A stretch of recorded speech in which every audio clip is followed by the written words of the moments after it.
This is Channel 2 News, coverage you can count on. Being stretched thin is kind of a constant state of being. Fire season is in full effect across the western United States. How many northern Nevada fire crews are helping out the neighboring areas is tonight's Channel 2 News big story at 5.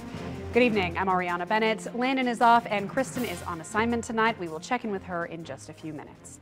Well, local firefighters have been busy battling large blazes all around our region this summer. And one of those is the Martin Fire, which has grown to 443,000 acres north of Winnemucca. However, containment on that fire has increased to 35% tonight. And Truckee Meadows firefighters also helped fight the Klamathon Fire on the California-Oregon border. That fire is 40% contained. It's burned more than 36,000 acres. Then there's the Dollar Ridge Fire. This one's in Utah. And Nevada crews helped bring that fire to 45% containment. It has burned more than 52,000 acres. Well, firefighters also responded to a couple of small fires that flared up here at home. The most recent happened around 2:15 today along Rock Boulevard near Rock Park. It burned about 200 yards of vegetation. Unfortunately, firefighters were able to get this one contained quickly. The cause, though, is under investigation. And earlier today, around 11:30 this morning, a spark from a grinding wheel caused a small fire along Pyramid Highway. That one burned about a quarter of an acre. Elizabeth Olvera joins us now live there after speaking with local fire officials. Liz, Northern Nevada crews are lending out some much needed help right now. Yeah, Ari, I spoke with both Reno Fire and Truckee Meadows Fire Protection District, both of which have crews fighting fires outside of our region currently at this point. Now, while our local area certainly sees its own fair share of fires, they say they're sure to keep our own stations here at home well staffed.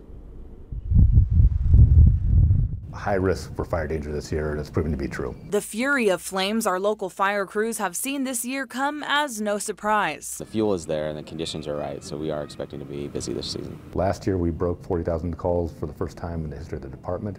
We're going to do it again. Unfortunately, Reno Fire Department staffing levels are the same as they were in 1999, sitting at about 213 firefighters. Minimum number of staffing to a maximum number of calls, if you will. But that doesn't stop Reno Fire's efforts to be a good neighbor. Several crews have been sent out to help battle fires outside of their jurisdiction. The biggest fire in the nation going right now in central to northeastern Nevada, the Martin Fire. The same goes for Truckee Meadows, who sent about 10 of their 140 firefighters to outside emergencies. The Klamathon. We sent some overhead personnel to the Martin Fire. Both departments have also sent crews as far as Utah. And we have some line paramedics on the Dollar Ridge Fire. And while it does take away from our already limited local fire resources, it's something they are unfortunately used to. We're always stretched. This time of year when the fires are so busy and so many of them. The departments have perfected the art of meticulously planned staffing schedules to accommodate that strain. We made sure that we're maintaining our staffing for all of our stations so we can respond, because our first responsibility is to the community within Truckee Meadows Fire. They also refrain from sending out any additional personnel once they hit a certain number to avoid any extreme staffing stretch. We've been stretched, but not to the breaking point. But to avoid that breaking point, they urge the public to help them. Be fire safe. Remember not to cause any sort of spark or open flame in these high fire danger conditions. Preventing it will assist us. Now, Reno Fire says that they're constantly in talks with the Reno City Council to discuss additional staffing possibilities. Meanwhile, Truckee Meadows says that they just hired a new class and are looking to add a few more firefighters for the Fall Academy. Covering the story live, Elizabeth Olvera, Channel 2 News.